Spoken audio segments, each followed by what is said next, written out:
the dam itself is not gonna cause problems for homeowners. And the culvert that's there, that comes underneath 131, beavers don't dam the outlet of a culvert. They only dam the inlet of a culvert because it seems to be a drain on their dam. So that's what they would plug, is, like if they built their culvert, if they built their dam around the inlet of a culvert and the culvert just kept pulling water through their area, they would try to dam it on the inlet side. They don't dam the outlet side of a culvert. So in terms of structural concerns about that culvert or Route 131, that's also not a concern for them. I'm more concerned about any of the houses, barns, out sheds, whatever that people have that are in the area. As far as I understand, the water has never risen to a point where it's encroached on anybody's basement or, you know, threatened property damage from there, because it's the way the canal is kind of connected on the downstream side. It's just going to rise up into the canal and flow right out into the wetland complex. So laterally along the long side, it's not like the canal is dammed up and it's got nowhere to go except into the road. It's going to rise up just enough to flood out into the actual wetland complex.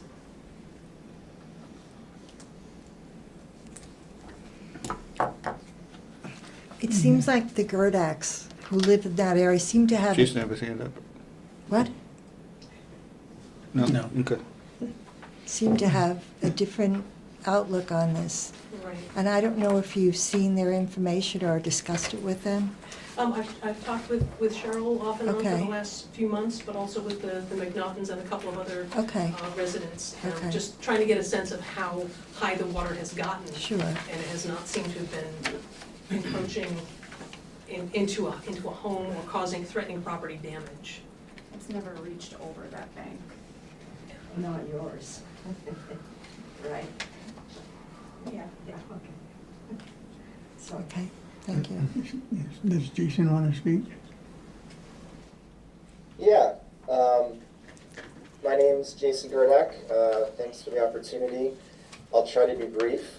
So I'm here representing my parents, Joe and Cheryl Gerdak, as well as my uncle, Donald Goodrich Jr. They own 4 parcels, around 9 acres, give or take. So I know this is being recorded, I want to be clear. I'm here in my personal capacity, representing my family, not as a representative of my current employer. I'm a hydrologist.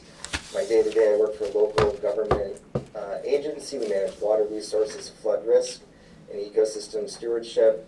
I have over 25 years of experience as a hydrologist. Used to be a professor, used to be a hydrologist for the U.S. Geological Survey, considered an expert in my field. So I just want to tell you that to share some of the what's going on with the water and the flooding and the hydrology, because it is in fact flooding my parents' property. It's flooded their barn. 2 weeks ago, and 2 weeks ago today, after seeing the drone footage, I was alarmed.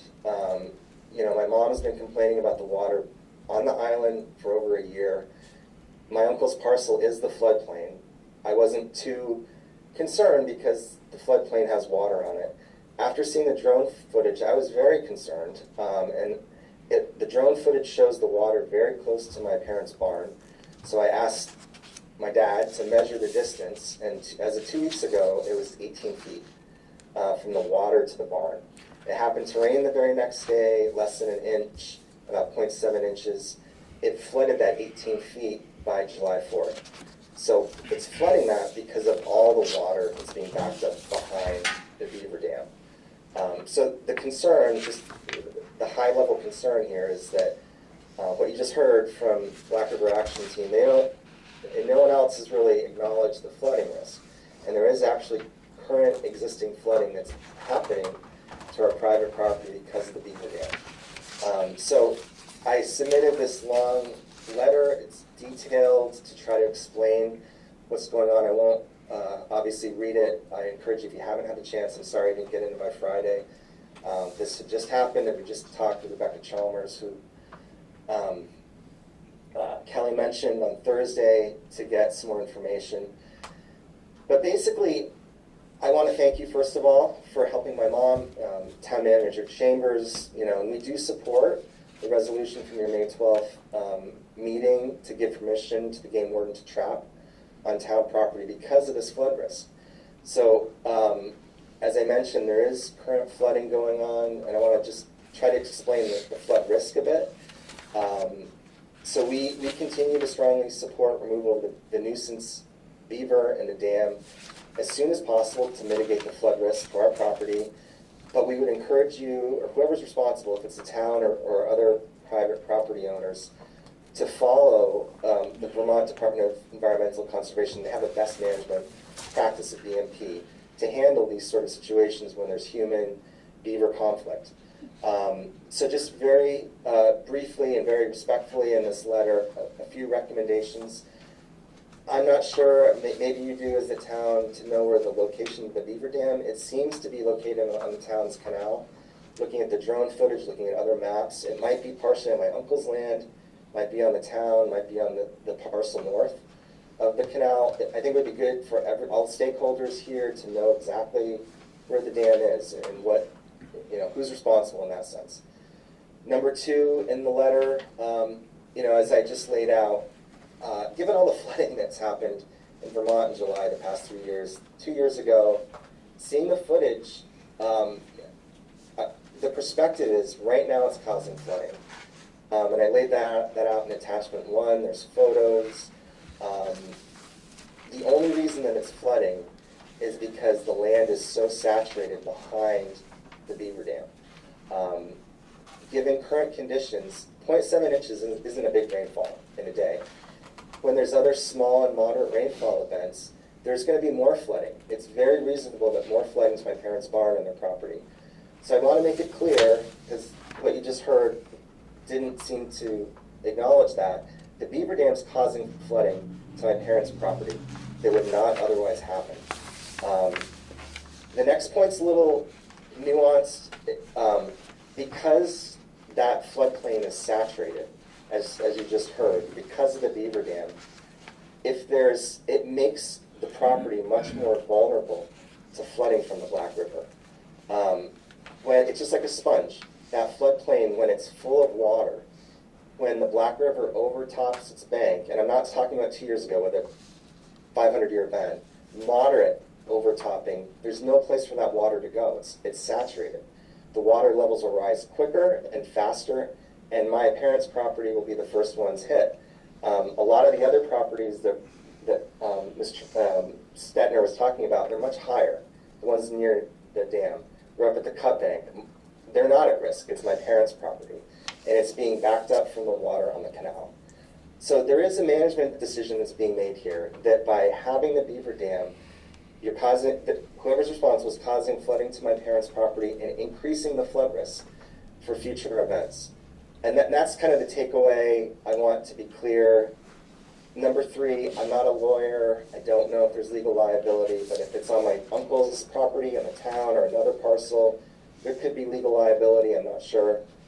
But number 4, I think, is the key thing here, the best management practice, the BMP. There is a procedure that the state has to make a person or organization in compliance with the law to address this sort of an issue. I'm sorry, Kelly Stetner just said the state would not like to see the permit. People have the right to go through this process if there's causing flooding to private property. And this BMP allows steps to do that.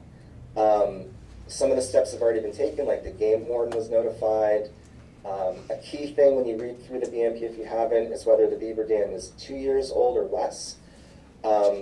It's reasonable that the beaver dam in its current state is less than 2 years old, given the huge flooding that happened back in 2023 in July. It was very likely overtop, because you just heard it. It's a fairly smaller beaver dam. It was likely washed away partially or entirely, and it was rebuilt after July 2023. So it's likely less than 2 years old. That means that there's different steps. You might not need a permit to address some of these issues. But it's clearly causing damage to our property. So just to wrap it up, the last kind of takeaway, we don't agree with the recommendations that you just heard from Black River Action Team. Just factually, some of the recommendations are incorrect. There's definitely flooding happening to our property and to our dam. What we are recommending, or removal of the beaver and the dam, but we're certainly open to other solutions. Whether that's, I don't know, the beaver baffle, beaver deceiver, some sort of device that lowers the water level. The question for me is, what is the safe water level behind the beaver dam? Because it's backing up water. Who will determine the safe water level? Who will be responsible, and who will monitor that? To me, an easier solution is removal of the beaver in the dam. That immediately removes the risk of flooding to our private property. So thank you. That was long-winded. Thanks for listening. All right. Thank you. If I could make another quick comment? Yeah. I would be very happy to reassess, have Skip come back out with all stakeholders and do a more formal site visit and visit the Gerdax property in person to see. This was just a, hey, I'm gonna be there in 10 minutes, can you meet me? Joe- It's that kind of a site visit. Thanks. What number house is it? Sure. What's Donnie's number? No, it's not, it's, the one, Let me, where's, Look, what's the address on Main Street? I don't need the parcel number, I want the address. yeah, 582. It's, the one, there's a, Just the address, not the numbers. no, it's not, 582. Donnie's. If you go, the three houses, you go from the fence, there's three houses, then it's the next house Okay. with a barn. And in the back. 596. Does that sound 596? 596. I believe.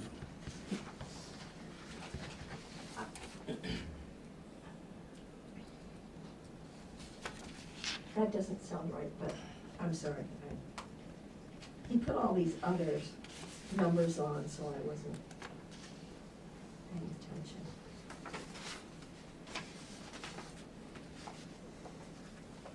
How many have lived here for 40-plus years? Okay. You know where the Wells Market was? Yes, That building. This is right here, right? yes. 596. Yeah, 596. It's been in the family since around 1910, 15.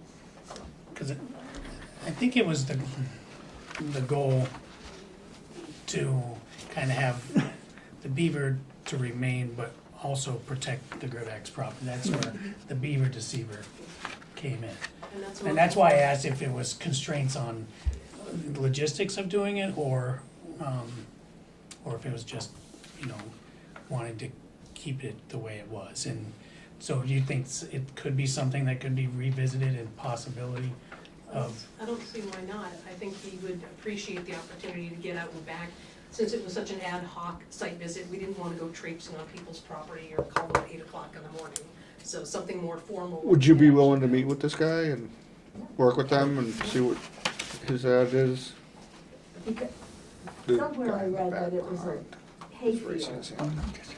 Well, and it never was. For several years, it had chickens. Anybody know John Harris? Long time ago. Long time ago. All his chickens were out on the island. And so when the water started getting flies, people were scrambling to get them back over. And there was a 3-story barn that actually didn't stand the flood of 2011. Sort of came down. So that was what the island was growing up, that's what I. Right, there's no intent to mow it or, My brother would have it mowed, or because Tom it Barr got, would come in and mow it, because it, or hedgehog it, whatever you call it. or but it's gotten out of control. And my brother mentioned a few years ago, I believe the Proctorsville Fire Department went on the island and sort of controlled burn it. Yeah, we did that for years. And that's one of my concerns. I don't like standing water. I'm healthcare background, and I'm aware of a death from triple E here in Vermont, and other diseases. And it would be nice to be able to walk over there and without hip boots. If I remember right, that was never wet over there like it is now. Absolutely not. There was never a wetland there. While I was growing up, there was never a wetlands there. It's only been since beavers and it's gotten Yeah. worse. So let's just meet.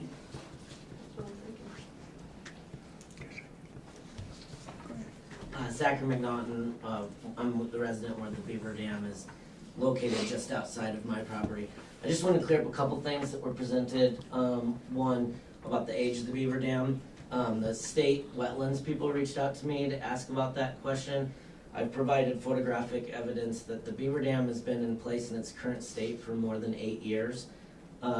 It was not affected by the 2023 flooding because essentially the river is 200-300 yards away from the canal, and so the speed of the water was down at the Black River. The water rose into the floodplain, which is what floodplains are for, and at our house the flow was quite slow.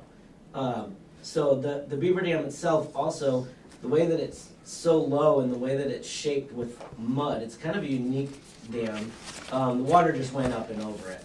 So the dam was not structurally damaged during the flood. And again, we have video and photo evidence of that. We've been photographing the dam since the beavers returned when my son was born, which is why I remember the date, was able to go look up all the photos, which was 9 years ago. So that's one thing I just wanted to point out. Another thing is that the drone footage was taken during what we had sort of an abnormally wet spring this year. As of right now, if you go out there, so during the early part of the year when we have our traditional May showers, and this year they went into June a little bit, the water was up at level with the dam. If you go there and look now, the water is actually low enough that not only is the dam fully exposed on dry land, but actually out in front of the dam, there's more than 10 feet of dry bottom of the canal. So during normal summer stages after the May, June, early wet season, the dam, the water there recedes quite quickly. I'd be curious to see what a drone shot would look like now, being that most of that water has drained out. And which is good because it gives room when we have big floods for it to absorb and fill back up again. And then just as to the point about the lands being saturated, I mean, it's kind of part of the definition of a wetland. That's sort of the normal state of a wetland. We don't want to see property damage, obviously. Our house is probably closer than any house to the actual water. If you were to go out with a measuring tape to our foundation, it's less than 2.5 feet from the water. And yet, our house was not even breached during the 2023 flood. So, just because, and ours is further up in the bank, like Cheryl pointed out. But, so my primary thoughts was, the video footage was during the wettest part of the year. That it has significantly changed now. The water levels are down probably at least 3 feet from when they were in the early part of the year during, we had a lot of rain in May into June. And then the other is the age of the dam, just to clear that up. There was no damage to the dam during the 2023 flood. We have photo and video evidence of that, which the state already requested from us, and we provided to them. And then another clear up, because it sounded like maybe there was some confusion as to who issues the permits. It's not a town, the town doesn't issue the permits. It's the state wetlands division that would issue the permits. That would be to either mow it or to remove the dam, because mowing and bush hogging is actually on the prohibited things to do to a wetland list. Because as the willows grow up, they actually help slow down the flow of water. So that's one of the reasons why they don't like to see mowing in floodplains, because the brush actually helps to slow down floods during a flood event, which hopefully we don't have Yes. for several years, but the last Zach, time you it said did it's been there floods- 8 years? What's that? You said it's been there 8 years? It's been there, I have photographic proof Said it's for been at there least 8 9. years? For at least 9. Yes yeah. or no? Okay. Then why hasn't it been a problem before? It hasn't. Sort of asking why. We've had plenty of wet weather. We had wet weather a couple of years ago. It hasn't been a problem. for Right, us. but it's a problem now. Why now? Why We've is- had plenty of wet springs. Right. Not last year, but the year before, the year before that. My guess is that, and you would have to speak to this, no one's lived on the Gerdeck property for how many years? I mean, it's been 4 or 5 years, 3 years since anyone's lived on the property. So my guess is that probably just recently noticed that the dam was back and fully functional. But you'd have to, they would have to speak to that.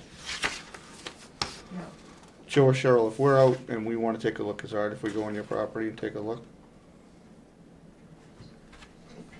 Get your waiters. Good luck. Yeah, okay, I'm just saying, It's- I want to be able to see, so Yeah, I know, fine. I can visualize what we're talking about when we're talking about, because Yeah. right now I'm having trouble visualizing it, so.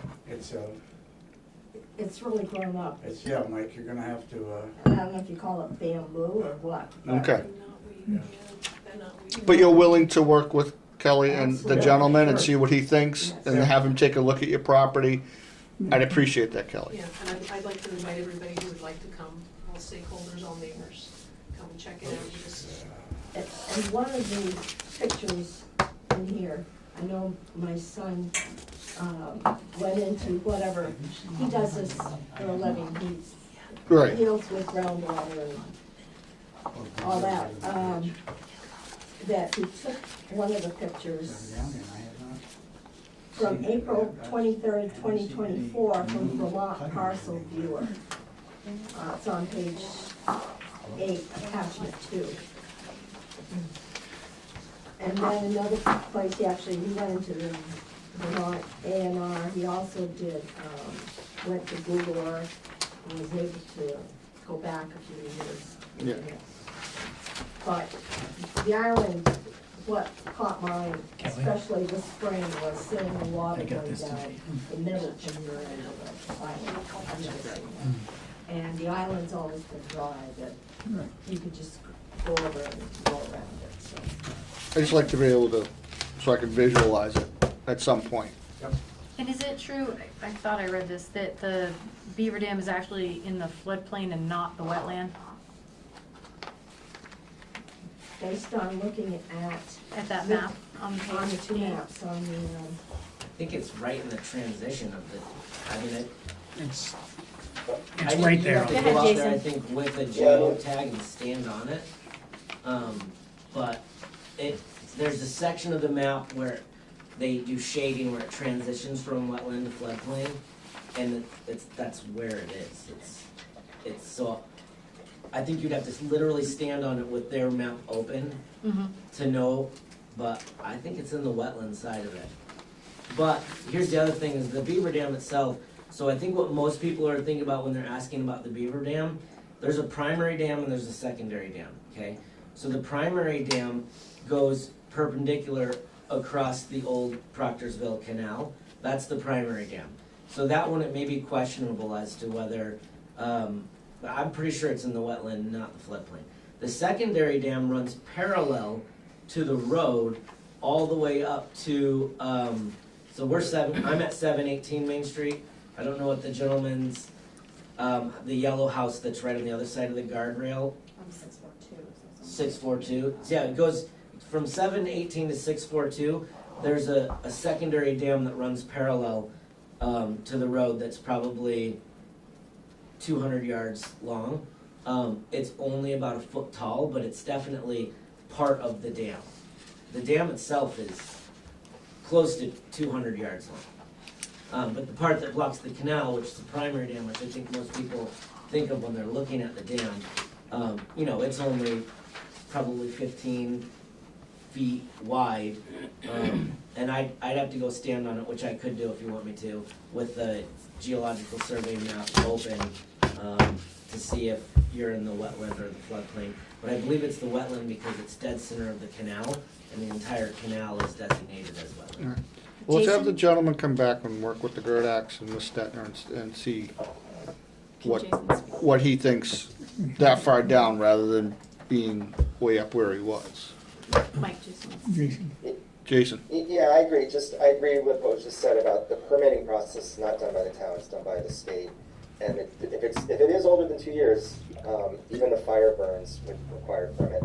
But if you look at page 8 of my letter, the location of the beaver dam is in the floodplain, the red hashed. It's not in the green wetland designation. Ultimately, it's up to the biologist or the ecologist from the state to make that designation. But based on these maps, it doesn't look like it's in there, and not the entire canal. This is the Vermont A&R wetland inventory map. Not your entire canal is in the wetland designation. Right. So I don't know, but that's just what you can see with aerial maps. And that map 2, figure 5, shows the extent of flooding down the canal, and you can see how it's flooding up. I think all those homes that was a sewage back in whatever, the 1800s and early 1900s. So each of those homes had a trough that connected to the canal. So the water's flowing down the canal and then onto our land and up the trough. And if you look at the deeds, things have changed a bit. This parcel map is not the legal boundary, but it's flooded more than just this past year. It was last year, and there's other aerial images of it happening in the past. All right, well, let's have the gentleman come back and see what he thinks, and see if we can't come to something that's a little bit, And I'll see if I can get my drone pilot. where everybody's kept safe, and we can try to let nature have its way a little bit. Yeah, just ask one, figure 5 and figure 6 was where he was looking at the turquoise Right. was the wetlands. And according to looking at this one, the beaver dam's here and the beaver hut's there. And they both look like they're not in, Yeah, the dam looks like it's close. The hut's, part of the hut looks like it is. Let's see if we can come up with something and we don't have to worry about where they're at. Let's see if we can come up with something that will allow everybody to be safe Because and, whether, as well as the beaver. right, because whether the dam is 2 years old or 9 years old, best management practices, you can put the beaver deceiver in, I believe, as part of that with Correct, the 2 or 9 is more whether you're remove it completely. removing, correct. So let's work on that. Everybody good with that? We'll, Yeah, I just Okay, wanted to Morgan. clarify, I only asked that because I know the rules are different between a floodplain and a wetland. you guys all set then? Thanks, guys. Thanks for coming. Thanks, Jason. Thank you, Jason. Thanks for the opportunity to speak. Thanks, Zach. We'll move on to 2 discussions. 413 Brook Road. Yeah, at last meeting, Joe was here, we talked about the concerns about the road, and it was agreed to invite Todd Heaton, who did come on June 30th, and sent me his recommendations last week for the road. Which his recommendations are from just above Joe's house to going north is to raise the road and give it, and then crown it to promote sheet flow runoff, which would be across the top part of your property, but above the house. And the pole facing down is stone line the ditch on the left-hand side of the road, and then establish a stone-lined swale. Not quite a ditch, but, a swale on the right-hand side, but with stone in it. And then replace the existing 12-inch culvert with a new drop inlet structure, so we can fit an 18-inch culvert in there. And replace the existing driveway, the one just above your driveway, the 12-inch above there. Get rid of that 12-inch and put a 15-inch driveway culvert, and then raise the amount at the edge of your driveway to keep any road runoff off, and then slope it in, was his recommendation. And these recommendations would make the road completely compliant with a general roads permit. Because it's not right now, correct?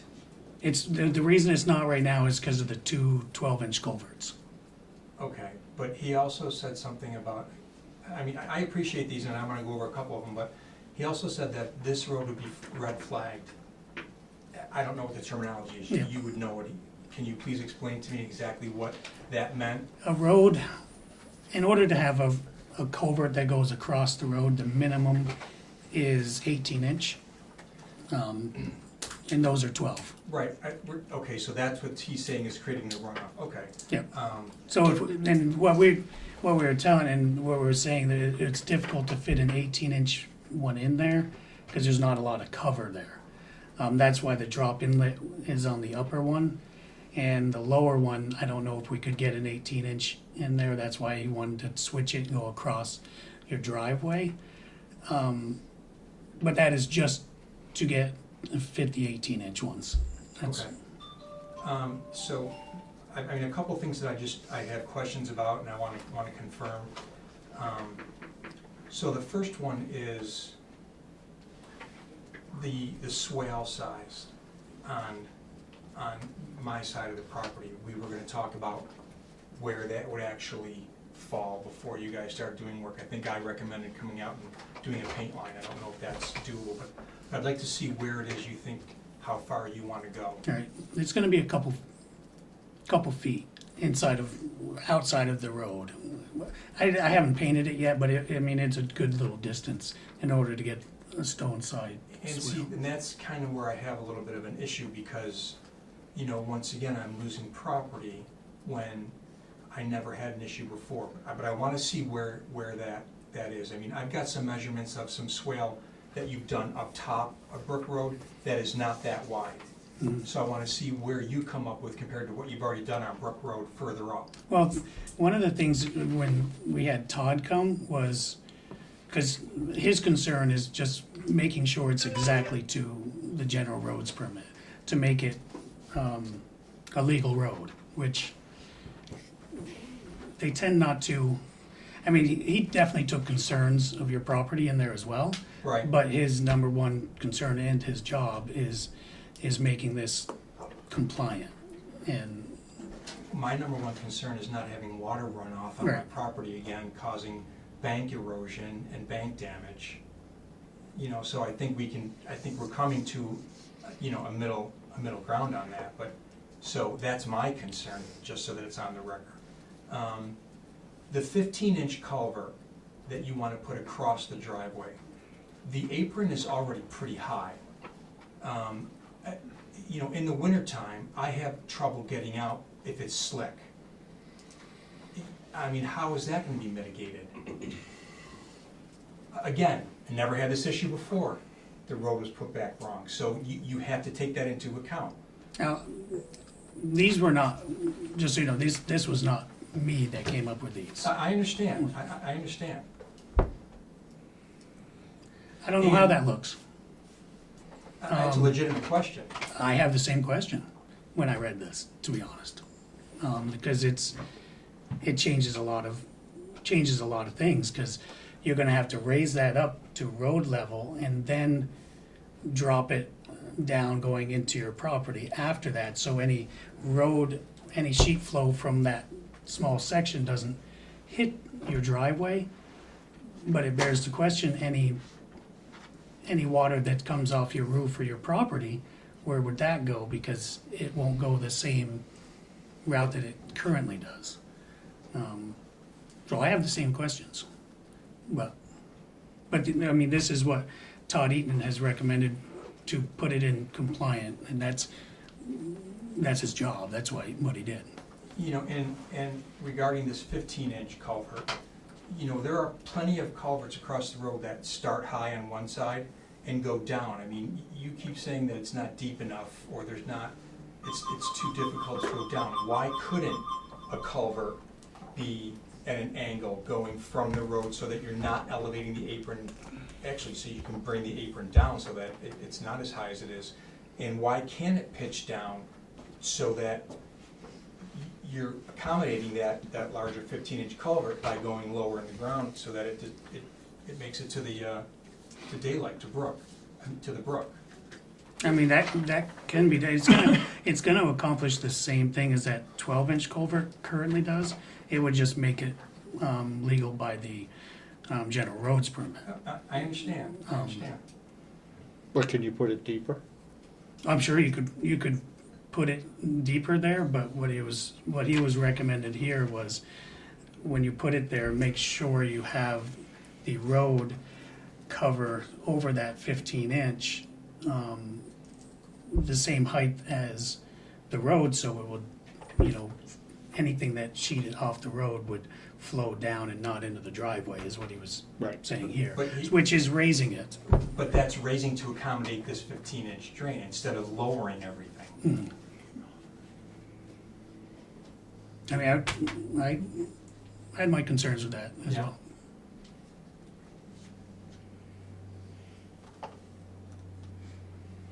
So you want him to paint, Well. so you I- can I see think- what it would look like? Yes, Okay.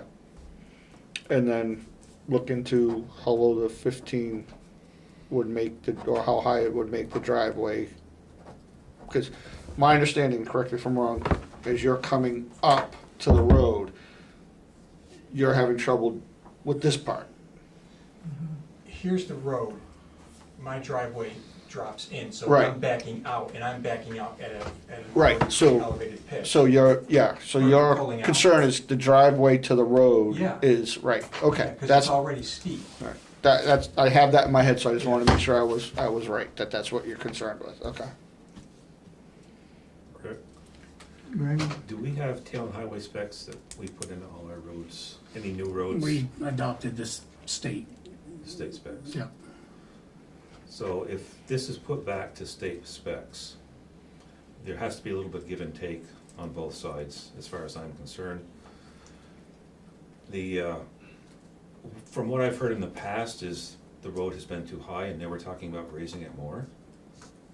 It doesn't really make too much sense to me at this point. The one section he's talking about raising up top, I understand the wash theory behind that. Because it makes perfect sense, but the problem is, the road, as you're looking from the north towards 131, the road goes up, the plane of the topography goes down. Okay, so as you're coming to my driveway, instead of following the same, the way that the land rolls as far as going down, the road goes up. And that's where the problem lies, because now, when the water comes down, instead of flowing to the left or even to the right on a wash, it all comes down to the driveway. When it hits that steep pitch, it goes into my driveway, and that's what caused the full-on bank erosion 6 years after Irene, where the bank was completely gone, that I had to have rebuilt.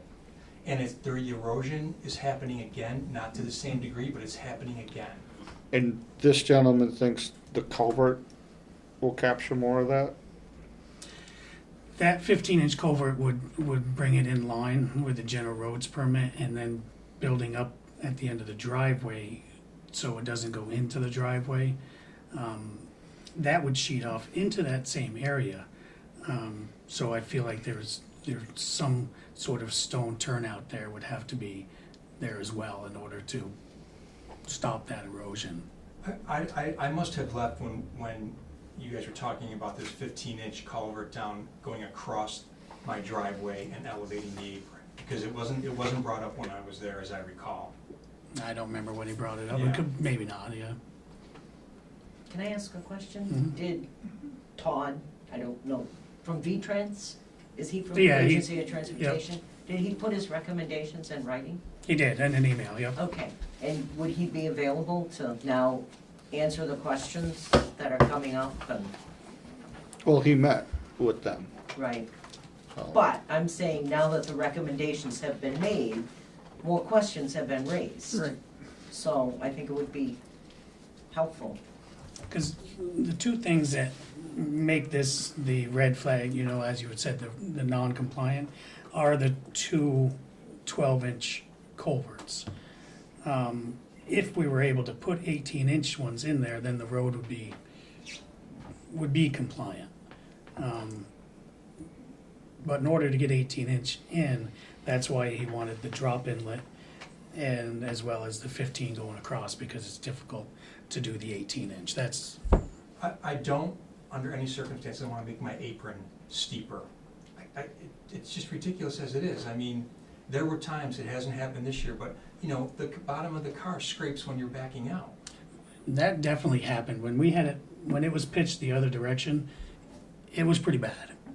It was, I agree. And now, then when we crowned it, it, much better. You know, and there's still runoff marks on the apron where the water runs down and it makes crevices along the apron also. You know, from, again, just the way the water runs off. You obviously know much more than I do regarding this red flag, but my takeaway was, as there were drain problems, he said he didn't know where it started, where the drain problem started up at the top of the property. But I felt like a lot of the red flag issues he was talking about was that whole line of water runoff that was being created along the property line. It is, and that's why he recommended Right, okay. raising the road and sheeting it across. I mean, the ultimate goal anywhere for drainage is to sheet it across property as fast as you can Sure. to eliminate exactly what's happening. Now, one thing we did have too is we did have one of these, the upper culvert was plugged pretty recently. We fixed it. It wasn't plugged for that long, but it was plugged for a good few weeks probably. Which And one so- are you talking about? The upper one. Are you talking about way up or? No, the upper, like, of the two by your property. It was clogged for a couple of weeks, Right. yes. We have unclogged that, because I have pictures of one of the heaviest rains, and you could see that that lower 12-inch culvert was taking all of the water because the upper one was plugged. And that's where he wants to do the drop in. On the upper one, yeah. Right, yeah, so I mean that, yeah, I mean, that's a great idea, that doesn't affect whether my driveway's higher or Right, not. right. And if you are talking about, you know, he talked about also kind of leveling out the front yard instead of how it rolls up now. You mean upper, where he's gonna Well, raise it? even down a little bit, I thought he said, to help with the wash. I know on the upper one, what he was saying was, when he built the road up, they might have to shave some of your, because there's a little bit of a hump right Right. there. It takes some of that off. Right. So it can sheet flow off of there. And I guess I don't recall exactly how far down he said he wanted. I don't think it was much on that one. Okay. You know, the concerns are, you know, losing property and the pitch of the driveway. You know, we're year-round residents, we use the place in the winter, I need to be able to get in and out of the driveway. Dave? So is Todd Eaton willing to come back again and address these concerns? I would assume so, yeah. I mean, I got these by email, so. And I've seen your driveway, Joe, in front of your garage, and I don't see how you expect not to get some water in there because you're lower, unless you had a drain in front of your garage, but I'm Yeah. not saying just that let me I finish, please. don't I expect have the water. floor. And also, my other concern is, what's this gonna cost the taxpayers to do all this work? This would be a project that we wouldn't do. I mean, we could always use grants and aid for something like this, because it is a hydraulically connected section. But I don't have a price on it, but I mean, it's pretty pricey when you start adding the drop inlet, a concrete structure putting in there. And I'm not asking that water completely be eliminated. I've never said that. What I'm trying to eliminate is water standing in my driveway, making it into my garage, and eroding the embankment. And, you know, what's the cost? It's gonna be more, it's more expensive now than it would have been 14 years ago, when I first came and appeared trying to get this resolved. Now, if one of the biggest concerns is that erosion right there, I know I've seen, well, actually Kelly was here earlier, do kind of like a stone garden, you know, or like pond, not Rainwater. rainwater garden. For, it would slow it down, it would trap any of that sediment, and I've done that. I have, not a rain garden, but I put pieces of wood I buried in the ground between the fence posts, and then I put the plastic garden things in there too, so that it would help the wood not, deteriorate quick enough. Yeah, so that it doesn't erode the bank, but it doesn't change the fact that now the water stays in the driveway. So I'm trying to eliminate the bank. well, wouldn't stop it from going over the bank. What it would do is, it would slow it down so it just kind of eased over the bank and no more running. Okay, It would still, it has to go somewhere, so Right. it would definitely, but that's something, if you're willing as well, I could talk to you up there about it, if that's even something would work, which I'm not 100% sure. I've been doing plantings there and vegetation to try and help. Which will after, a few years for sure. Right, I want it to be known that I am doing what I can, but I can only do so much, and I can't mitigate the water. I feel like we took care of a lot of the water, when we unplugged those culverts and we actually crowned the road. For the most part, we got rid of a lot. I mean, it is difficult because you're lower than the road, so some of that sheet flow kind of has to go there. But Can I ask a question, Joe, Sure, sure. about your driveway? So, my parents have a driveway that does this also. And they have to, every few years, rebuild their driveway, essentially, because, it washes away the dirt and all that. Have you ever had to do, I'm just thinking about the lip at the top. Have you ever had to rebuild or put more material in your driveway while you've been there? No, I'm constantly taking material off from the road that gets deposited there. Okay, so the lip is caused by what's getting deposited there? Part of it, yes, and part of it is that it's just too high. I keep going back to when we first moved there. That driveway was part of the house when it was built. The screened-in porch that we have now was the carport. Okay, so that was always been a driveway there. Mm-hmm. And it was, when we moved in there, it was never as high as it is now. It all started after Irene. So that's what I have to base it on, from 01 to 12, that was Irene, or So before 13. that, you've never had to No. put stuff in your driveway No, and build it back never. up? Never. Okay, thank you. We didn't have the garage then, but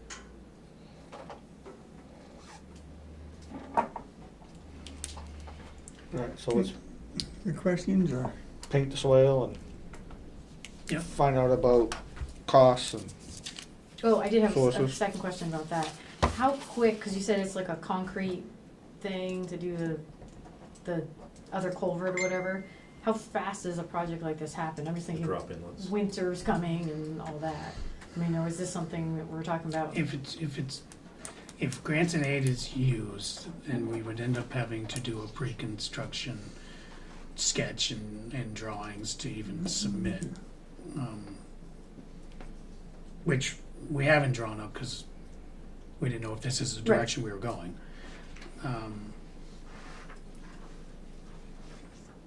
Because I guess I would need to know if this, are we gonna go by, Todd's recommendations for this? Yeah, I'm not asking you to hold you to it or anything. I Right. was just wondering what start to finish the timeline on something is. Is it a year out? Is it less than that? If you went If with we what you jumped said. on it real quick, it could probably be, it'd be this fall, probably. We do have money for grants and aid that could cover this. are you okay with, let's take baby steps on 1 and 2? absolutely. Let's paint the swale, let's start looking into what we need to do and get the culvert replaced, get that swale built, whatever that is. Right. And let's see how much that helps. Well, you're talking about the upper culvert Yes, replacement, yes. yeah, that one. We'll worry about number 3, the driveway part, Right, let's, yes, I'm fine with that progress. I'm not, if you use grants and aid, you'd have to turn the whole segment into, complete, compliance, which is either putting an 18-inch culvert where that 12 is, or the 15 under the driveway. Is it both? No, one or the It's other. one or the other. The only reason the 15-inch going across the driveway is there is because an 18-inch would be, I don't even know if it's doable to put an 18-inch. Okay. And Across there. why do you have to go across the driveway? Why couldn't you do an 15 or an 18-inch across the road again? It's a height thing, and it would be, we'd be raising the road, which we don't want to do. But I don't So- understand that. Why do you have to raise the road? Why can't you go down? The culverts up top. Well, I mean, it's gonna are- go, Are way deep. Like, I mean, they're have to have a probably good 8 feet outlet. deep. the outlet's that deep too. I mean, Well, up there. Well, it starts in the embankment, and then if you look at the culvert, I mean, it's easily 6 or 7 feet down from the road height that it comes out to the brook. So it obviously, goes in an angle like this. What I'm saying is, But I think there's only about that much cover over the top of that 12-inch one right now, at the beginning of going up through. but so is it not practical, or are you not able to go at a diagonal pitch? Well, it's pretty diagonal now, but not, I meant, but it's not, but I mean, that would only, accomplish, because you half the because you road, have the right? other side you have to worry about. Okay. it's, the other side is constraining to us Okay. off from your house. Steve? So I think we need to have another site visit with you and Todd and Joe to go from there and see if everything is agreeable, Mm-hmm. and then get some plans designed after that Yep, to pursue some grants, hopefully. I'll just add one more thing, the river embankment is not that much further from where the road goes. So if you were to position the pipe diagonally and go Right. across, you'd have to go, how many more feet, 15 more feet to hit daylight. Which I don't know if that's been thought about, because then you're at the embankment of the brook. I've looked up the plans on that from '73, I don't remember. I remember them hitting ledge somewhere, I don't remember exactly where it was. Okay, so you're technically going that, okay. I'd have to relook at their borings from back in '73 when they did it, and see if that was ledge which was stopping that, I can't remember. Okay. All right, everyone, thank you for your All right, time. thank you. thanks, Joe. I'll wait to hear from you on Todd. Yep, Okay. yeah, I'll email him and then, well, actually, what I can do is just copy you on the email, that way we can all figure out what day works best for everybody. I'll make myself available, so, All right, okay, thank you. yep. All right, we move to 3. Approve fiscal year 26 sewer budget. At the June meeting, we approved, the motion was approved the new sewer rates. We actually did not make a motion to approve the budget, so I feel like we probably should. And we'll make a motion to approve the FY '26 sewer budget from last month of $215,053. I will second that. All in favor? All right, All right, opposed? None? I realized the sheet I sent you, it was kind of small. So- We move on to update on Old Town Garage. small doesn't bother me as much as the far away, so I was good. So, we received results from the last round of testing this spring on, from the diesel spill at the Old Town Garage. Nothing was found in this round of testing. As you remember, back in the fall of '23, we did have some VOCs that were detected. So the state has recommended to not be done with the testing, and we should do one more round, which would be, again, this fall. I think I attached the work plan from Weston and Sampson. And hopefully these come back negative as well, and then we'll be able to discuss closing it out. And remind me, if I'm thinking of the correct, diesel spill was in quotes, because that was when somebody opened it. Yeah. Right. Okay. Right, it was It's not like less we of did a- it on purpose, it or it was was an less of a accident, but, yeah. spill, but, I mean, and just so you know, the petroleum cleanup fund is now paying for this, it's their dime, I don't believe this is the best use of their money, cause it's also already tested negative this go round, but Right. if they want more, they can have more. All right, Huh. new business. Municipal planning grant presentation discussion with Martha Harris. Thank you for waiting. Yes, thank you. Oh, I get, yep, perfect. Is this what you sent us? It is, but mine wasn't nicely done like Yeah, I was that. gonna say, I almost printed it out, I thought, you know what, I'm gonna ask Rick to print it up for me at some point. So, saved us all a giant step there, thank you. Can I share my screen? Yes, go ahead. If for some reason it doesn't, let me know. It says it's not turned on. Hold on 1 second. Okay, now try it.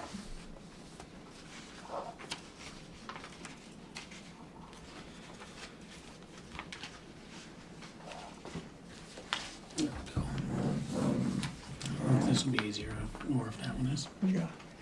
Can everybody see that? You can turn more. Mm-hmm.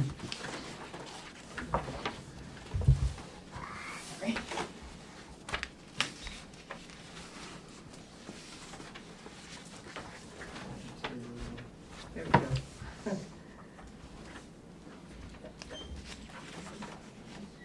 Okay, so first I have to acknowledge that this project was funded by the Vermont Agency of Commerce and Community Development through a municipal planning grant.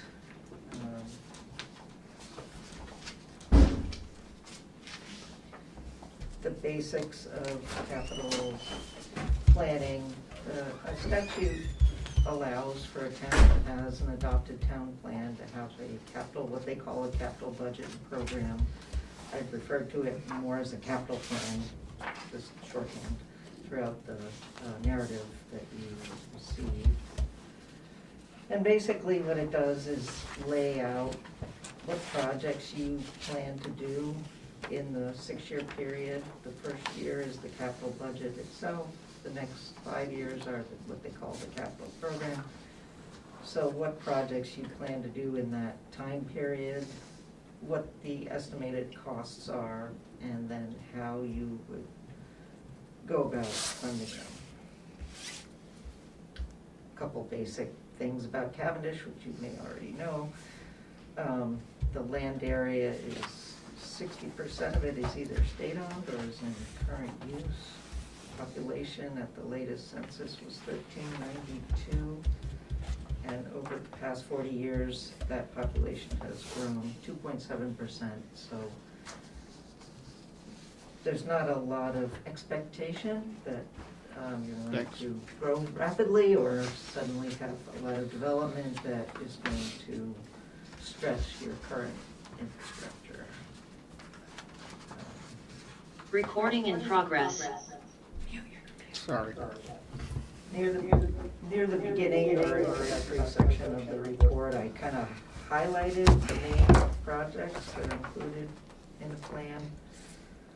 And I'll go into more detail a little bit later on, but basically the plan calls for repaving a mile of roadway every year, replacing a piece of highway equipment every year for the first 3 years.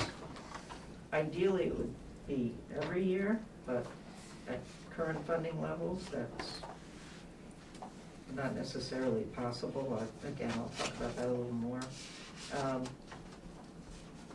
It also calls for repairing the existing plate pipe arch structure on 21 Mile Stream Road. What is that? That's just up above the, well, I used to always call it Schmidt's, the, you know, the mansion up there. Yeah. That, it's just a very large culvert, Oh, okay, the box culvert. yes, but it's the invert, no, it's not a box culvert. No. No, it's a plate arch. But the invert is the bottom. I Okay, guess that's probably what your question was? yes. The invert, Thank you. that's the bottom. Yeah, so it needs, the invert needs to be repaired. Mhm.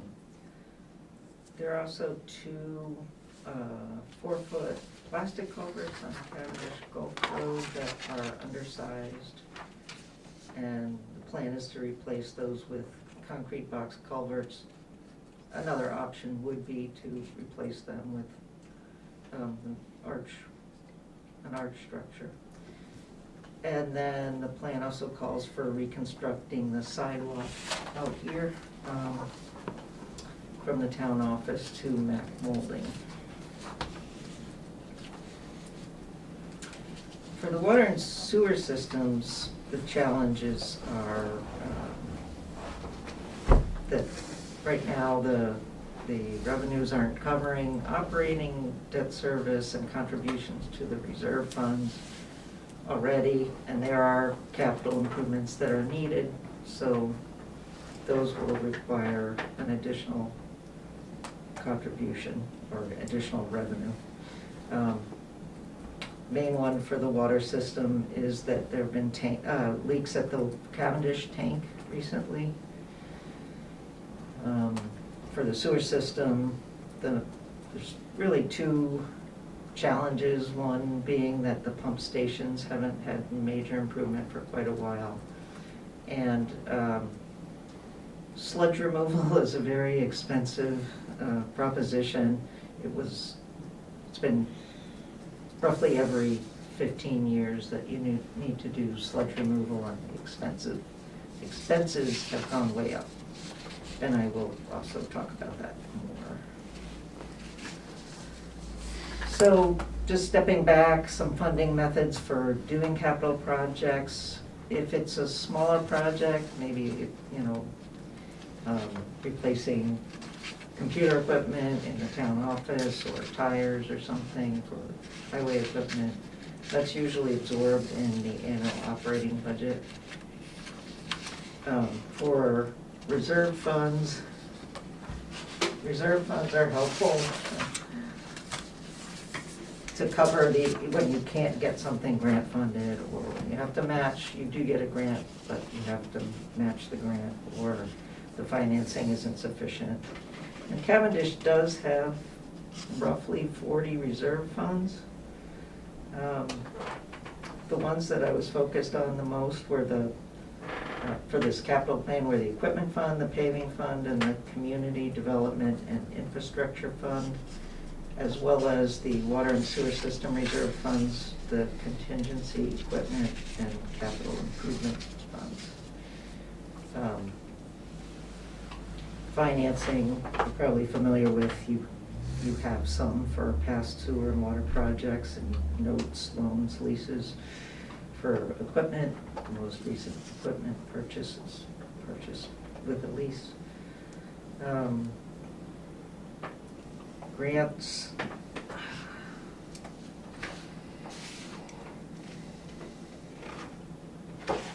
Most familiar, probably, the Highway Structures Grant Program and the Highway Paving Grant Program. And then, of course, you can always trade in vehicles. I think past practice has been to pretty much use the vehicles until there's not much value left in them, but if you do initiate more of a replacement program before they're completely out of value, then that would help decrease the cost of a new purchase. And then local fundraising has been used in the past for things like library projects. Are you in executive session? Nope. Okay. The I just got plan- out of work, so I apologize. The plan lists your buildings and lands that you own and systems. Since the last project, capital plan in 2014, the main changes were, of course, that you lost your highway garage to fire, so you have a new garage, and the school was transferred to the supervisory union. And there's not a lot in this plan, other than that has to do with buildings, except that last year Cavendish received a municipal energy resilience program grant, just over $300,000 to do energy improvements to this building, the water building, and the sewer building. And those should be completed or mostly completed by the end of next year.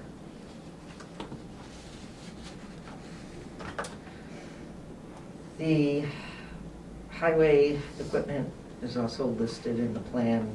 It's all pre-listed here. I didn't include the smaller equipment and tools, but on the right, the things on the lower right that are not highlighted in red, they're either fairly new or in fairly good shape. The 4 pieces of equipment that are highlighted in red, this plan calls for replacing those over the next 4 years. The other 4 really do need to be replaced, so and I'll talk about that more later, but finding some additional money somehow would be helpful.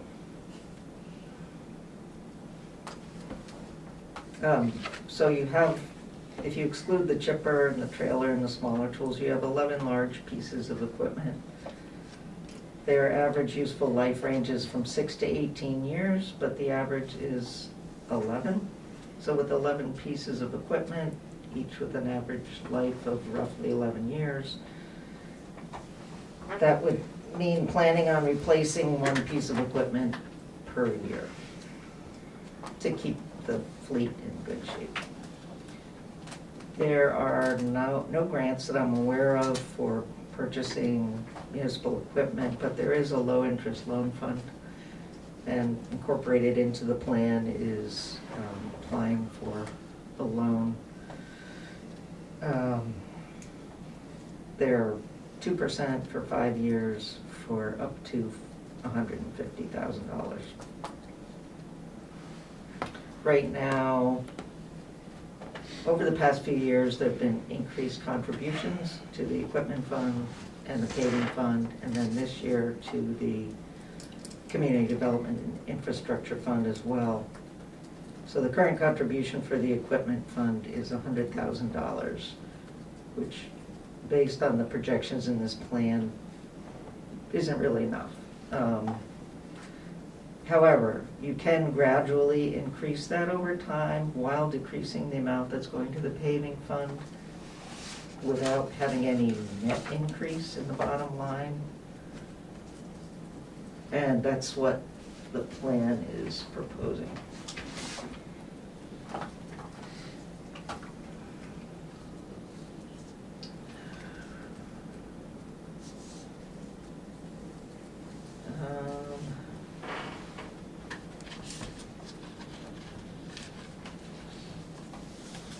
So this is, at the back of the plan, there's a budget, there's a spreadsheet, and this is the equipment section of the spreadsheet. I just wanted to include it to give you an idea of how this thing is laid out. It includes the current lease payments for the purchase last year, replacing the 10-wheel dump truck. This year, replacing the TerraStar, and then the grader, replacing the 6-wheel with another 10-wheel, and then replacing the case Maxim.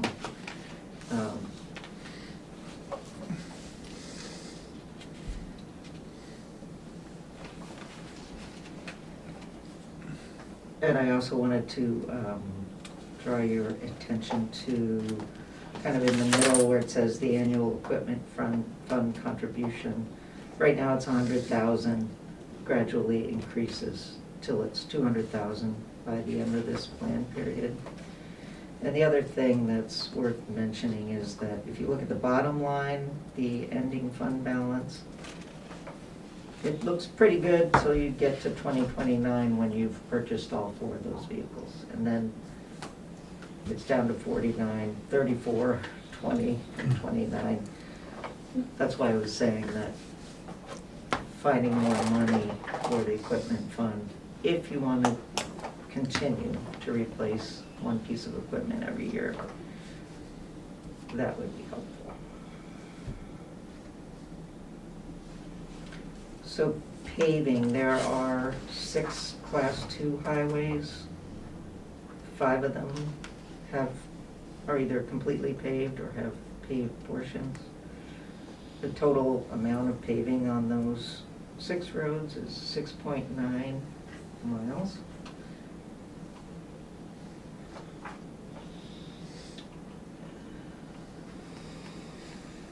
Tarbell Hill was recently paved in 2022. A portion of 20 Mile was paved in 2024. And Quent Fallon and a portion of Depot are planned for being paved this year. And then there are 18 Class 3 roads that are either paved or partially paved. Whitesville was just paved last year. Some of the other roads that are listed here, I mean, I haven't visited them all, but some of them are not in bad shape. Cavendish Gulf, Stoneway, Wheeler Road don't appear to be in particularly bad shape. So it's possible that delaying the repaving of roads that are in pretty good shape could allow you to stretch out your paving over a longer period of time and possibly shift some of the funds for paving, more of the funds for paving to the equipment fund. So with 6.9 miles of Class 2 and 4.32 miles of Class 3, that's 11.22 miles altogether. If you were to pave Class 2 roads every 10 years and Class 3 roads every 15 years, you would end up paving roughly 1 mile of roadway every year. And the average cost lately for the projects that have been done recently has been about $210,000. There are paving grants available approximately every 4 years.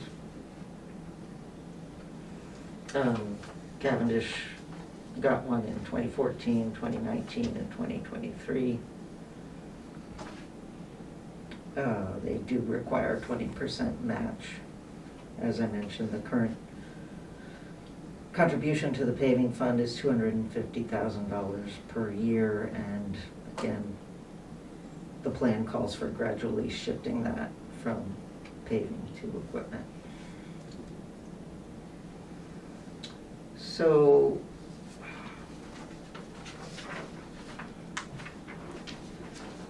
to determine whether your highway structures meet state standards, you have to have a hydraulic study done in preparation for the next structure grant.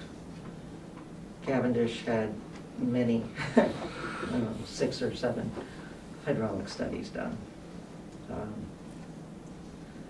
This first one we already talked about briefly, the 20-mile stream pipe arch repair project. The hydraulic study didn't find that structure is too small, it just found that it needed repair. And it recommended a design-build approach to the project, which is why, for cost, I just have to be determined, because it's really a very unique project and it's difficult to estimate. The other 2 on Cavendish Gulf Road are 4-foot plastic culverts. They were found to be undersized, and the recommendation was to replace them with a 7x10 concrete box on one, 7.5 by 10 on the other, or an equivalently sized pipe arch. And there's a third one on Cavendish Gulf Road, but there's not enough funding in this 6-year period to tackle that one as well. So that would have to be a future project.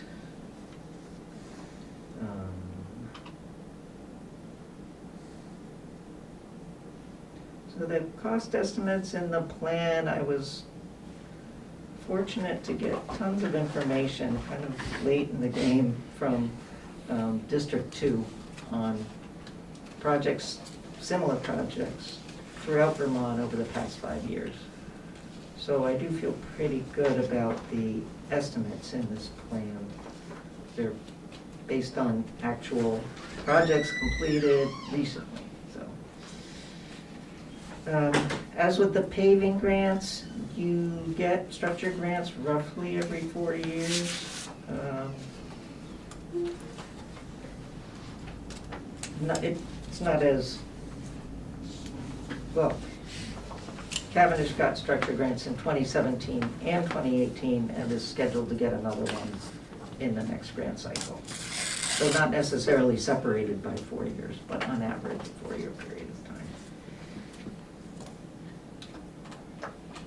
of time.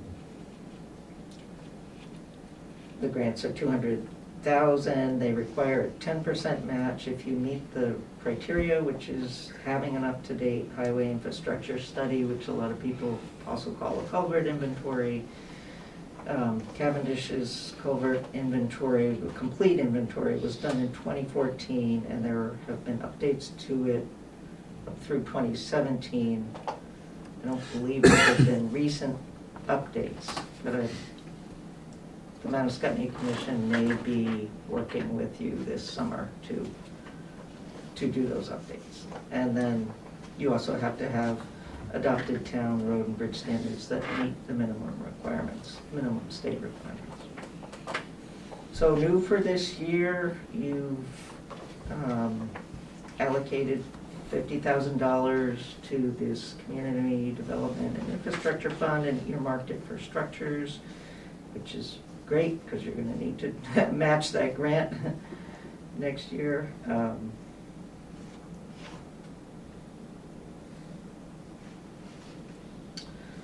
So for sidewalks, this plan includes a small sidewalk for 2028. The last project was in 2009, so it's been almost 20 years. By the time you do it, it will have been almost 20 years between sidewalk projects.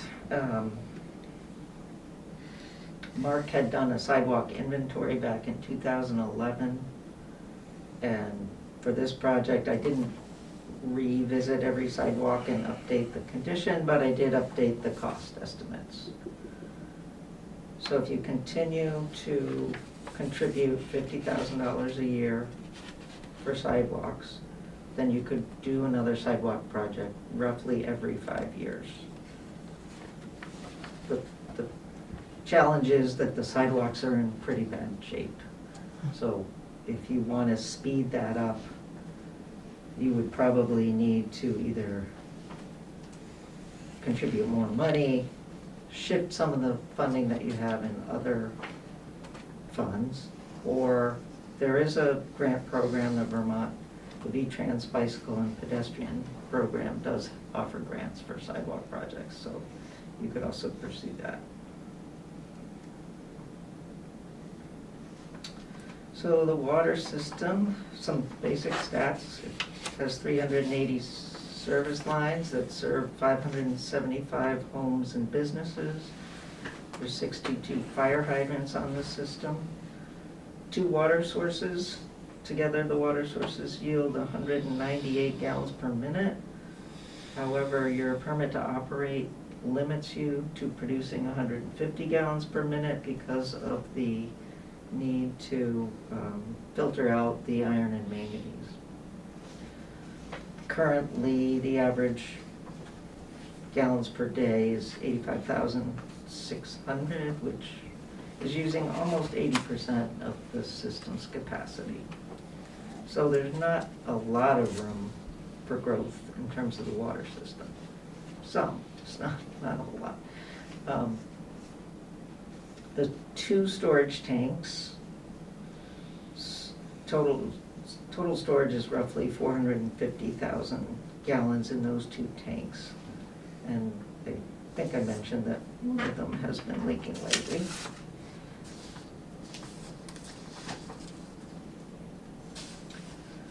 So back in 2009, your last major project was to put a new storage tank in Proctorsville and to upgrade the treatment plant for the removal of the iron and manganese.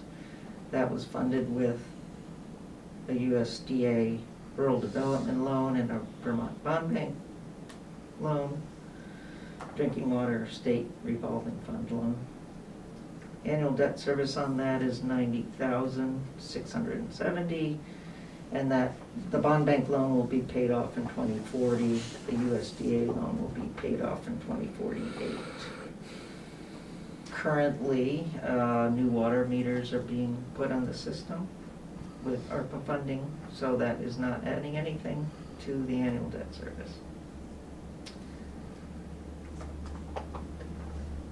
One of the main issues for the water system, though, is for the past 3 years, the revenues have not been covering the expenses. That's for the most part, without contributing to those 3 funds, the equipment, contingency, and capital improvement funds. And, of course. Can I interrupt to ask a question real Yep. quick? That'll change when we get the new water meters in theory, right?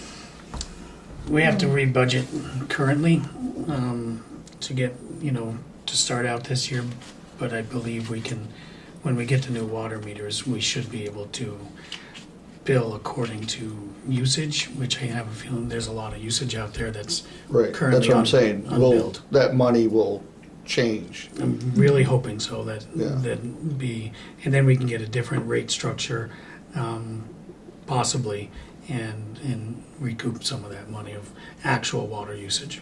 Okay.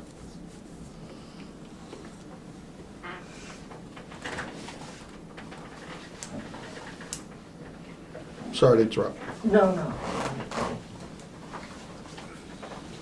Juggling my mouse and my notes.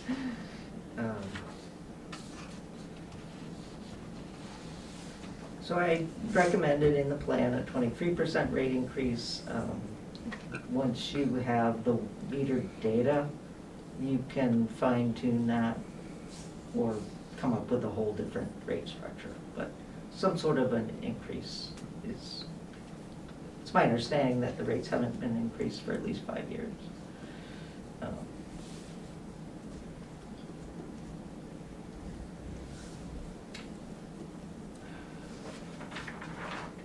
So the water tank, the Cavendish tank was put in place in 1969 and is experiencing leaks, which are obviously being repaired, but the tank really needs to be refurbished. So, starting with some sort of a planning loan through the Drinking Water State Revolving Fund to figure out exactly what needs to happen, and cost estimates would be good. They have a 0 interest loan, 5-year 0 interest loan. And sometimes they do have subsidies or loan forgiveness, so that shouldn't be an overwhelming addition to this already stressed budget of the water system. Last year, there was a grant program available through the Vermont Bond Bank called the Small System Capacity and Resilience Program Grant. I did speak to them at the time, and they expect to offer it again. So once you know what you need to do there, assuming that it's still offered, it was up to $300,000 of grant funding. So I would recommend applying for that. The state also offers loans for asset management planning, which can provide a lot of really good information about the condition of the system and the remaining useful life and the costs for needed repairs and all that. And that's also 100% forgivable as long as someone from the town attends their 3-day asset management training class. So to get a $50,000 loan for an asset management plan in exchange for 3 days seems like a pretty good deal. For the Proctorsville tank, on average, tanks need to be painted every 10 or 15 years. And the Proctorsville tank was put into place 16 years ago. So it's likely that it's going to need, the surface is going to need to be redone within the period of time that this plan covers. But again, that needs further investigation to determine if and when it needs to be done and what the likely cost would be for that. The telemetry that was included in the 2014 capital plan, but it's still not in place. It would be really helpful for the water operators to have that. I mean, they're getting by. I was able to talk to Ron a few months ago, and he described his method for It's a little old school. yeah, figuring it out. But it would be, it would be very helpful to have digital information on the water flow and, the water level and the flow volume, and it could alert him to serious conditions such as leaks or pump failures that need immediate attention. And then the water lines, whenever there's major work planned near a water line, considering replacing them would be a good idea. So for the sewer system, 5 miles of gravity sewer, 1 mile of forest main serving 525 households and businesses. There are 4 pump stations. Depot Street and Midway were built in 1966. Grevin Road and Mill Street were built in 1978. All 4 of them had major maintenance in 1999. And then the Weston and Sampson report on the sewer system from 2010 recommended additional work on those stations, which was also not done. So they've been repaired as needed over time, but the operator has noticed deficiencies in the pump stations, and Rick has an estimate for a feasibility study to determine what needs to be done to upgrade the stations. That was a $9,000 estimate a couple of years ago, so maybe a little bit higher, but again, not an overwhelming expense, just to find out what needs to be done there, get the cost estimates, and then figure out how to go about tackling that from a grant or loan perspective. Treatment plant design flow is 150,000 gallons per day. Current average is a little under 70,000, so the system is using less than 50% of its capacity, so it has room for growth. And the sludge removal. So when it was done in 2004, it cost $992 a ton to remove 120 tons of sludge. When it was done again 15 years later in 2019, it cost $2,350 per ton. So when I asked about the reason for the upgrade, asked the state about it, there's stricter regulations and there's a lot fewer places where you can take it now. So the expectation is that if it continues to increase, even at the rate of inflation, by the time you need to do it again, which would probably be around 2034, it could cost $3,650 a ton. And You were able to roll that into the 2019 aeration system project upgrade and get it grant funded, but that's not typically what you would do for sludge removal. It's considered major maintenance, and best practice is to set funds aside so that you have the money that you need to do that when it comes around. It's been 120 tons both times, assuming it's going to be 120 tons again in 2034 or thereabouts. That's $438,000. So to start taking that into consideration in a sewer budget would be a good idea. It would amount to, if you were going to just spread it out over the next 9 years so that you're ready when when the expense arises, you would need to set aside about $48,000 annually, or $92.70 per user per year.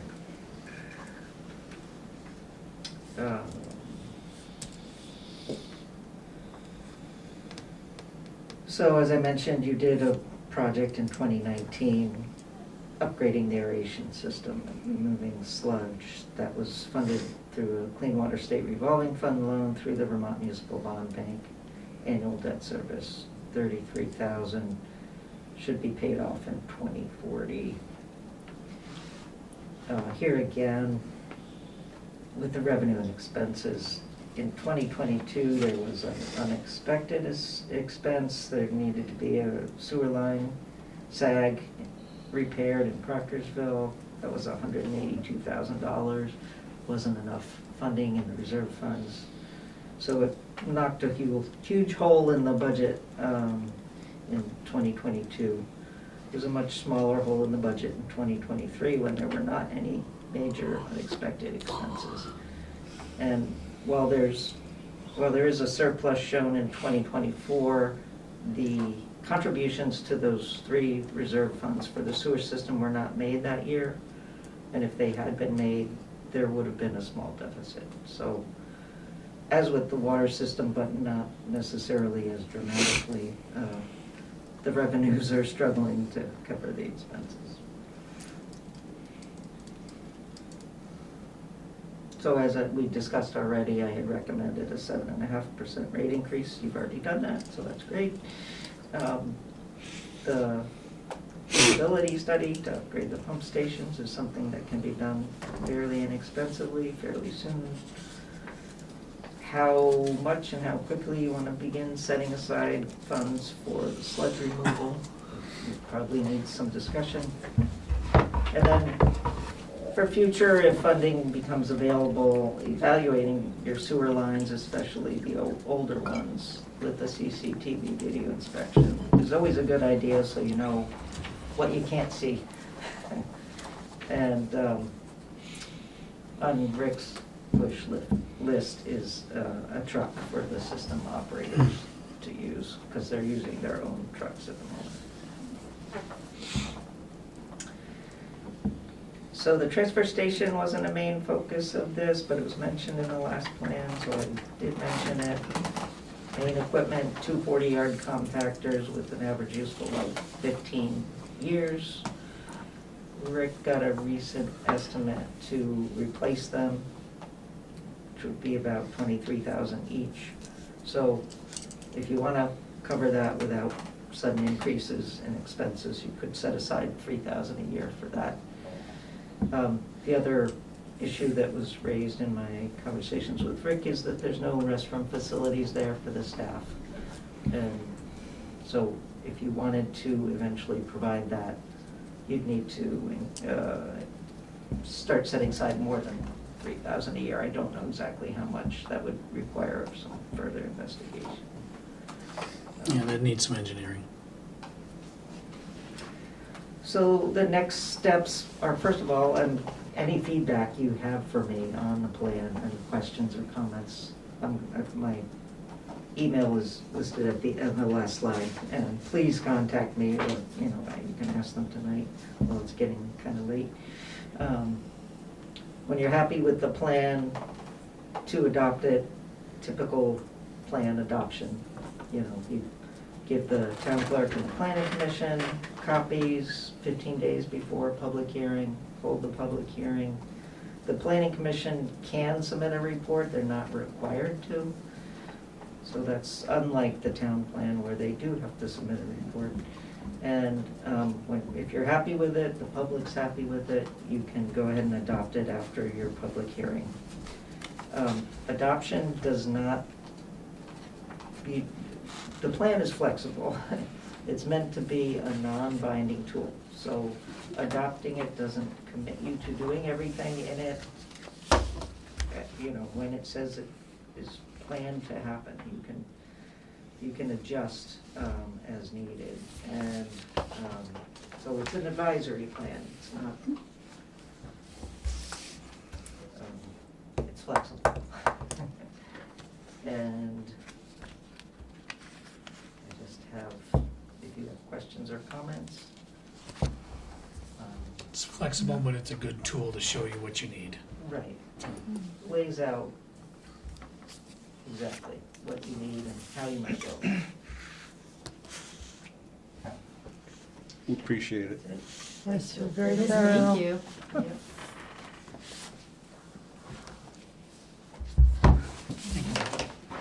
That would go to Let it work. two, we're discussing possible action in practice of village green parking. Sometimes you don't want to know what you don't know. Get to where I am. So there's been questions asked to me about parking on the village green.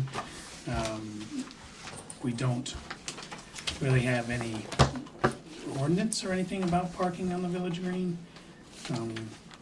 There's no 2-hour limit, there's no parking, there's nothing. I don't believe you could ever do no parking there because we use that a lot. The town does, whether it's the concerts or anything like that. There's a possibility if the board so chooses to do something like 2-hour parking. Since we have no ordinance or anything, it seems to be taken advantage of, to just Right, be so, a parking lot or a driveway. alright, so the parking lot, the parking for the townhouses is their own. Is their own. The parking for the restaurants and the brewery are ours. Yes. Okay. The house that's on the corner across from Murdoch's, The White House. They have their own parking. they have their own parking. So the two roads, the L shape, Mhm.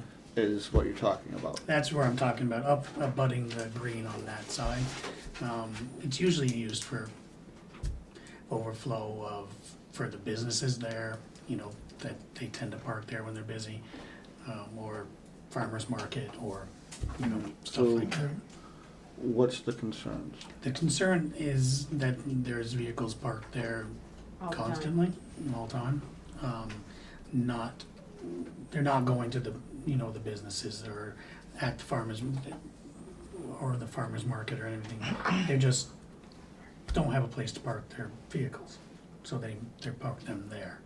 Now, during the winter, we do have a winter ordinance parking ban, Right. so nobody can park there overnight anyways. Now, was that overnight parking, is that year round or just winter? We just have the winter parking. Okay. November through April, I Yeah. think. Which I'll have to get signs for this year, because we do have the ordinance of it, but it's hard to enforce without signs, so we will have to put Yeah, some signs up this year. which people will love because we'll have to put them on the green. Right. It's unfortunate. but Right. We will have to. Would that be useful to expand to all year? Would that solve some of this problem? Because it's overnight parking, it's not just. Right. Thank you again. Yeah. Thank you. Thank you. Thank you. Yeah, we can I was gonna, do anything I like with that. We can do anything like that. It's just gonna have to be done through ordinance. Right. So we put up signs, if we make pass an ordinance, Yeah, or for there an ordinance, is there already an ordinance for the winter? For the over- winter. For the winter, Can you amend that? we can amend the parking ordinance to whatever we want it to say. It'll take a while, and there would be if we're gonna do an ordinance, there'd be no rush on that. because by the time we would pass this ordinance, we'd It'd get be into the winter. winter parking Right. ban Yeah. as well. So we could take our time to do that, but if a parking. But you could order the signs knowing. For the winter parking, I'm gonna have to anyways, yeah. Yeah. And then we could always switch out the winter and the, whatever the new ordinance Could is. you get no overnight parking and put them up for the winter, and then if we've already passed it, they're already there? If we pass it before April, then you wouldn't have to buy double signs? Yes, Oh, but I sorry. would also buy, I would need to buy signs that says There's a fire by, on Bridge I would Street. have to say winter parking by ordinance, because that's already in the ordinance, so. Okay. Yeah, no overnight parking, I don't. Or without could you a- just take them down in the spring if something wasn't passed? Yes, that's what we would probably do. I'm just trying to keep you from buying signs twice. I know, right? But they're little ones, so Yeah. they're not very big signs. And You know, 60 what I've Bridge seen Street lately is down by the bus stop over there. Yeah. Cars have lined up there, and I've never seen, because I used to walk there all the time. Mhm. And so where are those people? They live across the they street. live But I right there. thought you said they had their parking, because No. nobody ever used to park there. Across the street, like on Main Street. Oh, with the across houses. the Not street. Ridgeville, It's right? all, it's pretty much one house. Yeah. I Oh. went and talked to them, and all those vehicles were from one. Oh, I was house. just And then wondering. the house, they have no room to park Yeah. that many vehicles Yeah. at their house. But that's a lot of vehicles. Yeah, I was wondering why all of a sudden they popped up. So I have a question about that. So if this one house doesn't have enough parking, is there town parking anywhere in the village? We have a town parking lot, It's just by the town-owned school. parking lot at the school. Oh, the new one. It's inside the fence of the school, Right. but that is town property with a parking lot on it. Another goal, and I think we've talked about it a little bit, that I would like to see would be established parking behind outer limits, on the new road back there, but it's not defined and it's not, it would be a mess to park people back there without it being either Because it's not paved. paved in lines and stuff like that. So that's years down the road. But ultimately, your house, you should have about enough vehicles at your house so you can park in your own driveway. But I think we're gonna see this more and more with short-term rentals where they no longer are single-family and they're more units with 1 to 2 cars apiece. It's gonna happen. So the next then becomes, I don't wanna have the ban on overnight parking and not have a plan for what's gonna happen when it does happen. That's other part of the ordinance. In order to make, we're gonna have to define it in the ordinance of a fine structure or towing or whatever, and a way to recoup those costs from whatever police department we have. Whether it's a fine that gets paid here or collected through them. We don't have that mechanism available Okay. either. So that would have to be all part of the ordinance. That's why it would be in effect after the winter parking ban, no matter what, I Right. think, by the time we get anything done. But it's good that we start talking about it now, cause it's gonna take a little while, so let's work on it and get it done, and, yeah, I agree, I think nothing overnight. So are we thinking more just no overnight, but still not a 2 hour? And I wanna look into some ordinance and, Right. 2 hour parking versus no overnight. Either one accomplishes Right, the goal. yeah. 2 hour kind of, Are you just talking? we don't have the ability to go around. Yeah, who's gonna Right. police it? Right. 2 Right, hours. there's no But we- way to police, Right. to But police we can that, but if we overnight. say no overnight, it's obvious. You know, You know, start it's around interesting. 7, 8. Yeah. You know, the house next to me started Airbnb, which I hate, but they do it. But they have that problem because I own the driveway, so I just gave them an easement to go into their back and come out. And if they decide to have more cars, they're constantly in and out, so the owners, if they're there, they'll park out front, in front of Todd's. And so that the people who are renting could park in the back, because they can't park in my driveway. Right. And that's, it's interesting, it's like going back and forth all the time. Who's there, who isn't there, who could park in the back, who can't? I've had to come out a couple of times to say, you really can't park here. And so it'll be interesting. The demographics is changing, and we just kind of have to change with it a little bit. Yeah, well, he knew the property he purchased, Right. so. But the people that rent didn't. Well, Right. I mean, it's nuts. Anyway. It always amazes me that people buy a house and they don't have a driveway, or people who live in the city who bought electric cars and have nowhere to plug it in at night. It's like, you didn't think that through before you bought it? I don't think he realized that he didn't own part of that driveway. It's the old school, they didn't own any property, really. Yeah. Anyway. So I'll look into that, start working on a no overnight parking and specific to Village Green, the Village Green. Okay. So you're not Do really we want to talking about. include the lot next to the school? Of no overnight, Yeah. we can. I'm just thinking, Yep. we'll create a problem somewhere else. Right. It's only, Right. a couple hundred feet down the road. So you're saying no parking overnight, even just like I'm saying, these people park in front of the Can house? This we is s- a parking lot of, No, I know what you're talking about, but if these people park in front of, like Todd's house or their own house, because they need the room for their renters, are you saying they're not gonna be No. able to park on 131? I No, don't think no, so. I'm talking about the, Yeah, that's what I thought, okay. Maybe we could say, our winter parking ban. yeah. Yeah, Right. I know that. Maybe I we could told say them on about town that. owned.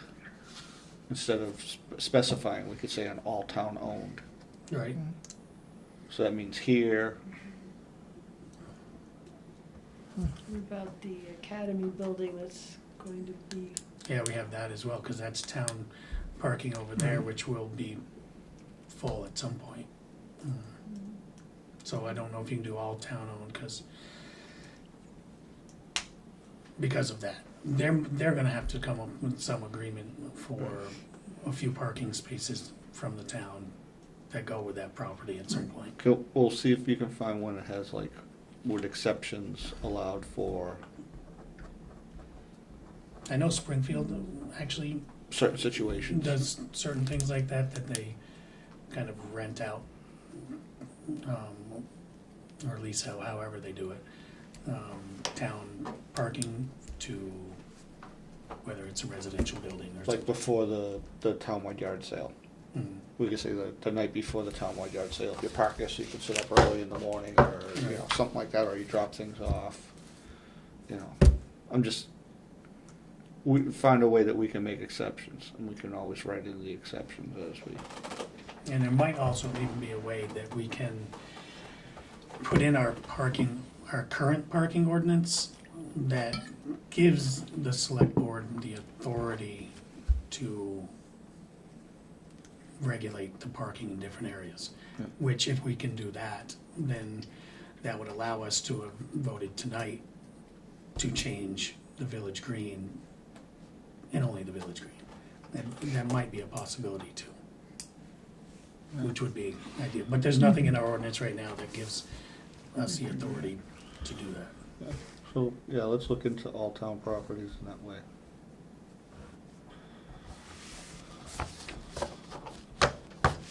We're not creating a nuisance somewhere else, we're not moving it down the road. Okay, we're good with that. We'll move to set public hearing for the subdivision regulations. So at last month's meeting, Tim Calabrese submitted the final draft in the letter from the Planning Commission. So it is now up to this board to hold a public hearing or hearings within 120 days of the receipt of that, which is right around first part of October. So we need to set a public hearing for this, and Jason from Mount Scottney Regional Planning Commission, he'll be here as well. He can be here at our request to answer any questions that we or the public would have. Can we do that next meeting? We can do it before the next meeting. Can we do it next meeting? Like right before we have our meeting? Right, like it's, like we've done before, at 6 o'clock, Yeah. and then have the meeting, our August meeting go right after. Yeah, we have plenty of time, as long as I don't forget. I mean, it has to be in the paper 2 weeks prior. Well, we got roughly 4 weeks, give or take. Right, well, you're thinking I'm not gonna forget. General reminder. Yeah, we can schedule that, and I'll, August 11th? Yeah, I might not make that meeting. Check. and I think we should have at least 2 meetings, even if it's not well attended, because some people might not be able to come. Maybe we just do it Before the September meeting the also? next couple meetings and then. Yeah.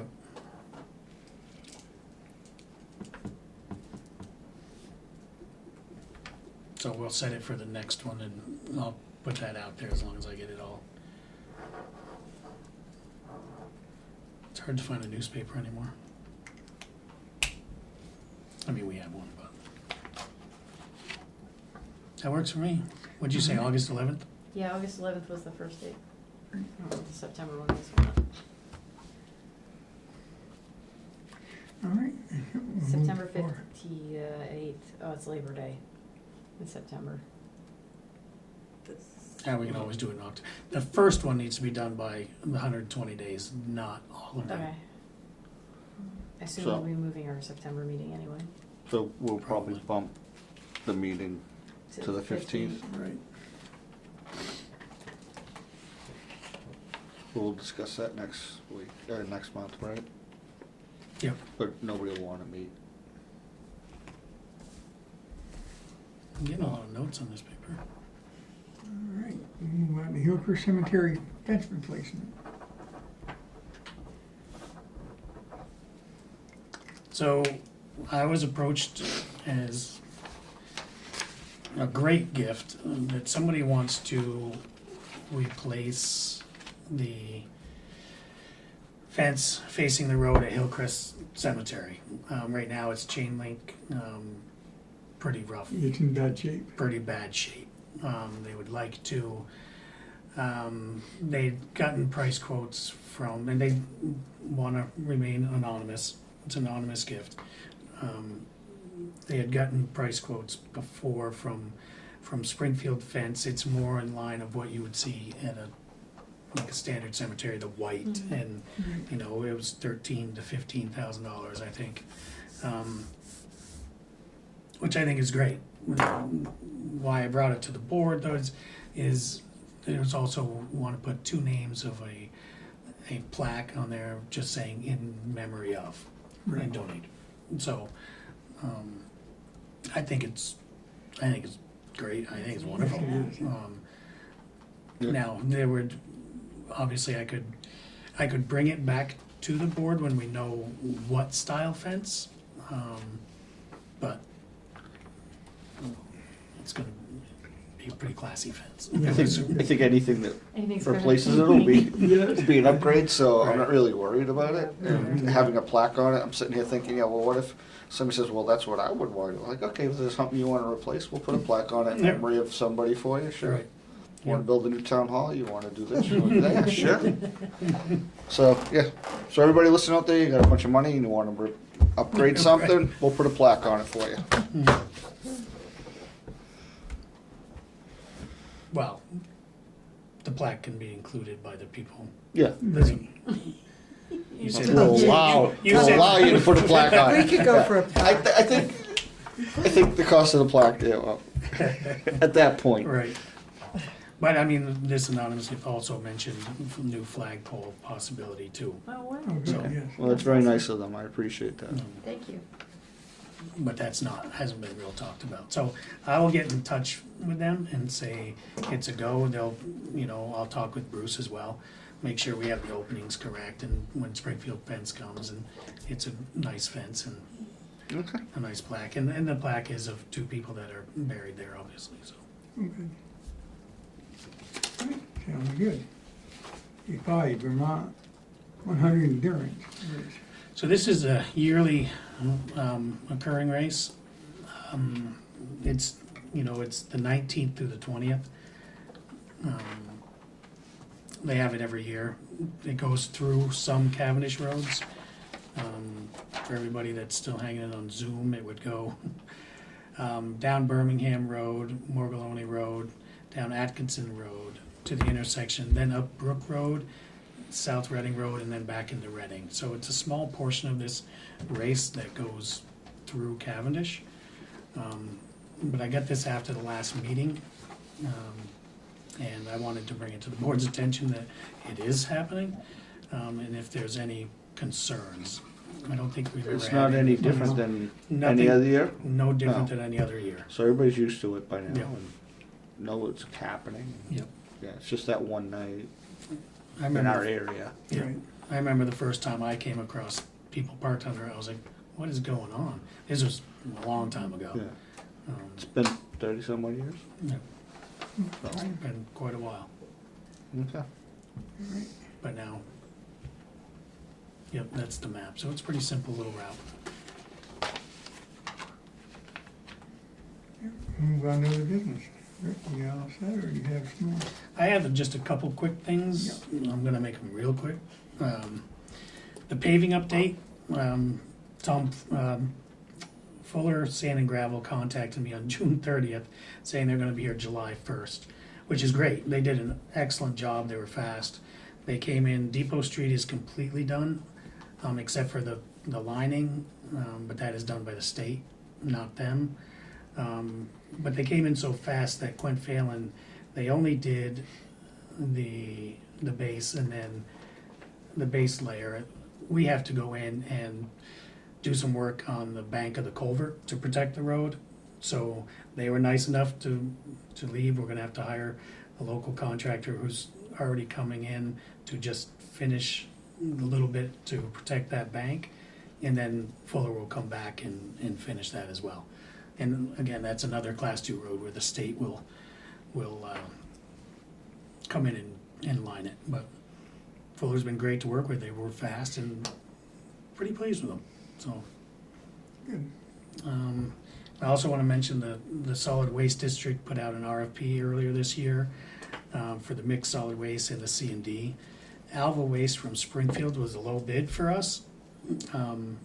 So we have signed the 3-year contract with them, switching from Casella to Alva Waste.